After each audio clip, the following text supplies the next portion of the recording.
Hey everyone, welcome back to Possible Audio. In the last episode, I recapped the AM board and the stereo multiplex decoder board. And during that process, when the AM board was out of place, I was like, this is the time to work on the lamps. So this video was made in the middle of that video.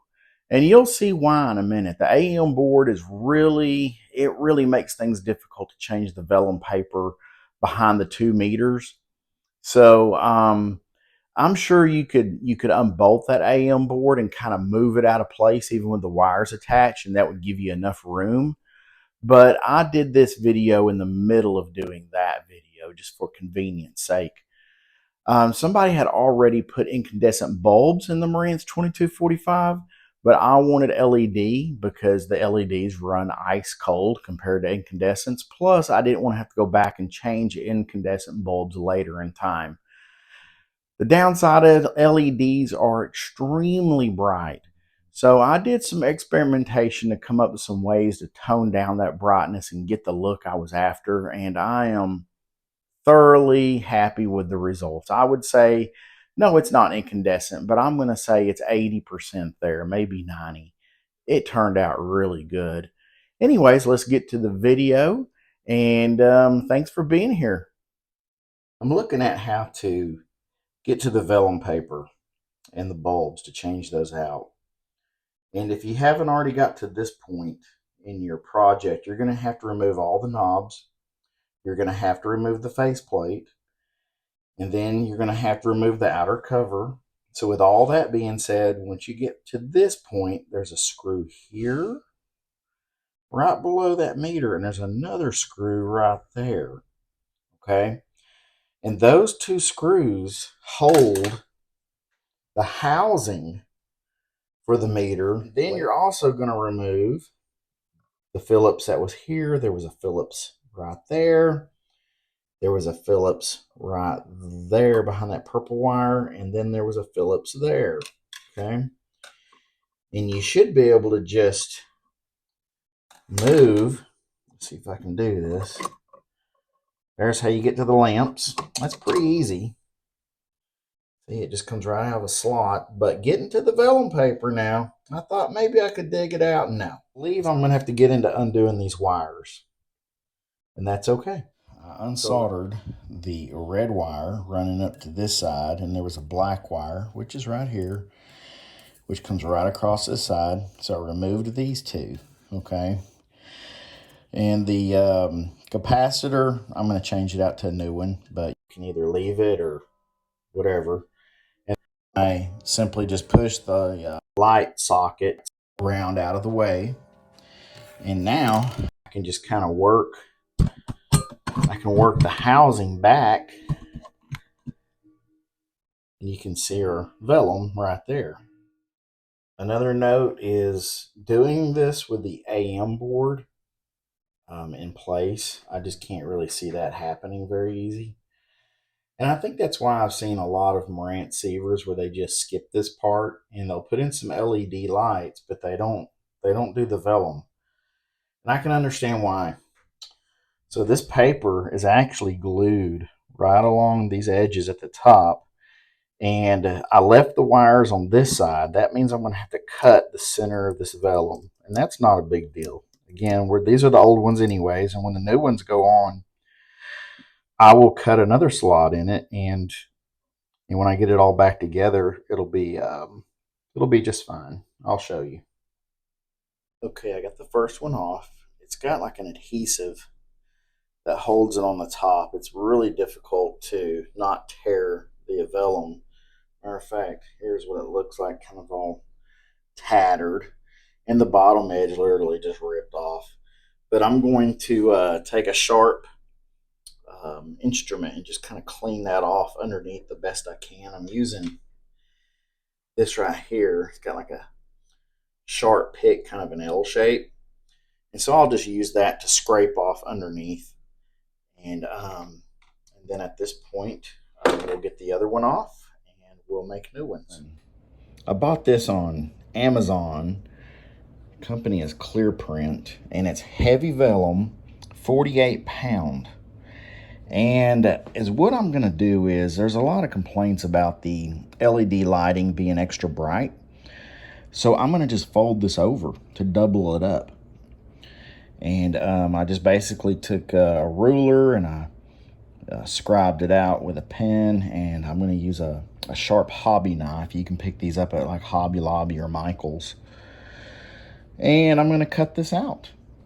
And then I'm going to do a second one. And then I'm going to install them. So let's do it.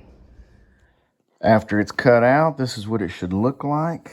And that way it can be folded over and doubled up. And there's a slot I cut in the center right here for the wiring to clear.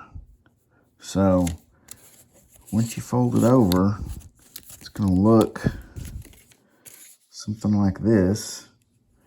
And here's the original. So yeah, I found cutting it with scissors was a lot easier than the hobby knife. This material, they call it a paper, but it's much more like a woven plastic is the only way I can describe it. However, it does fold like paper. Anyways, all right, everyone, you can see the vellum is in, how nice and white. And here's the old piece, very yellow. And the yellowness, it's even more yellow than it shows on camera.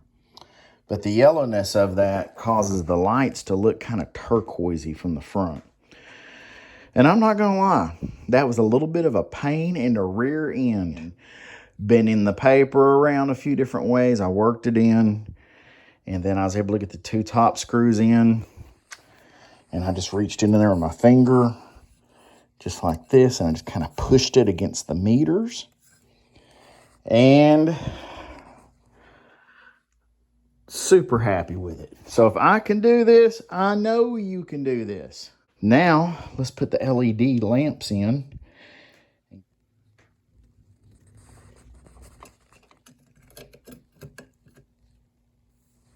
So I got the Phillips back in place here and one here. And before that, we did this one and this one. And then I had to pull this black wire, reattach it. Pull our red wire, I stripped it and reattached it. And I'm going to replace this cap. I got one coming. Ordered the soft white, which is going to have a yellowish tint to mimic an incandescent bulb. Right. And you probably can't tell on camera, but it looks great on my side. Hey, since we're experimenting and I'm being totally ridiculous about this, on this shot we're going to go with the incandescent on the left, and on the right I put a little black piece of electrical tape over the center LED. Let's see what that does.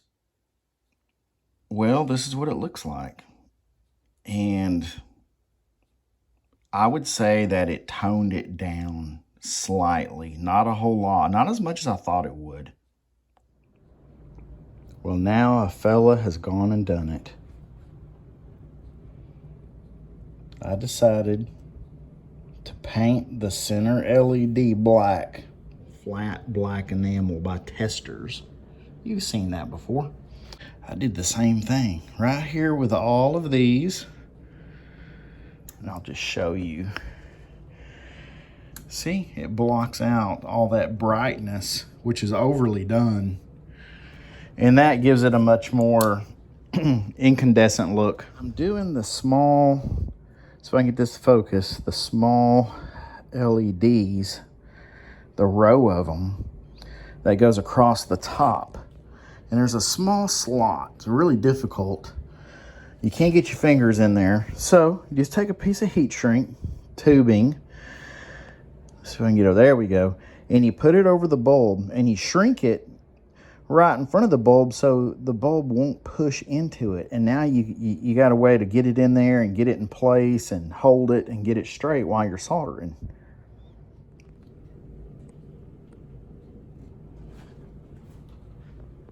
Let's see if I can get you in the back to show you the lead sticking through right in the center. You can see the two leads, and it's held straight by our tubing. Okay, see how I painted up in this cavity for the selector indicator lights? Just the tip And this is one of the bulbs, one of the LEDs. I decided to use Q-tips and acetone to remove the black paint from the dial indicator lamps. And now I'm going to try enamel flat yellow. I carefully removed all of the black paint from the bulbs because it made the lettering through the dial indicator lens look dingy. And I was wanting to get it toned down, but still kind of have that yellow hue like the warm whites do. But these are like a bright white. And man, they're brighter than these. So I'm going to try some testers. This is yellow, just standard flat yellow enamel paint. And we're going to put it on the ends and see if we can't get a little bit more of a softer look, not so bright, with a little bit of a yellow tint. Let's just see what happens. That looks a lot better. It's not as bright, and it's got a yellow hue to it. And let me get the dial indicator in place, and perfect. I mean, exactly what I was wanting. I mean, this is awesome. Not sure if you can see it, but the next thing we need to tone down is the LED I placed in the dial indicator. It is bright. This is our pointer holder. I don't know what you call it. That thing. So we got to get this lid off. And if you look down underneath, this is like a little latch. And there's one on each side. And I just took this pick and I dug underneath it and pulled out. This is the lid. It's laying here upside down. So you just undo one of the sides and it'll lift up and over and off pretty easy, especially if you have like a pick tool like I was using. This is what it looks like inside. I've already replaced the LED, and that's why the wire is blue and red. So this is like a holder for the LED. It just slides into this tube. That's all it is. Paint the end of that light bulb yellow, and I'm just gonna paint the end of this. Let's see here. Hope I'm not blocking the camera. I don't think I am. And get that on there a little thicker, a little bit more. I don't think that's enough because that bulb was really intense. There we go. There. That's a nice coating. If you get too much, it's not a big deal. I got quite a bit on there, so I'm pretty sure it's going to need that.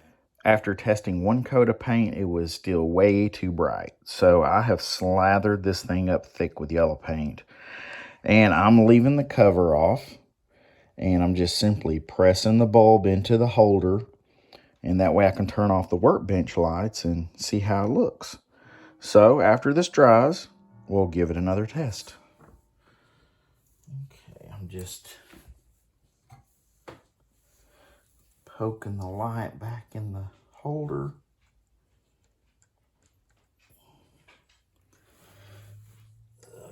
Sorry, trying not to block you. Just like so. Definitely huge improvement. It looks brighter on camera than it is in real life, and I could leave it like this and I'm sure it'd be acceptable, but I'm gonna go for one more coat of paint to tone it down just a little more.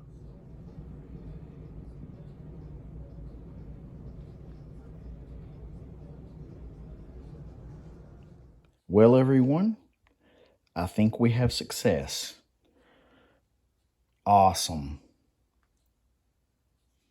Okay, so I took my old piece of vellum, as you can see right here, and I cut out a new piece, the same exact length, but I cut it to be double the thickness so I could fold it over. And that makes it, you know, double the thickness, and that'll help disperse the lighting from the LED. So that's how I cut this piece. I got this off of Amazon. Hope you can see that. This is just a double-sided tape, and this should work really well. It's very tacky, and I'm going to use this to hold this to the back of our bezel, dial indicator, whatever you want to call it. And then I'll add another layer, and that'll hold this against our frame.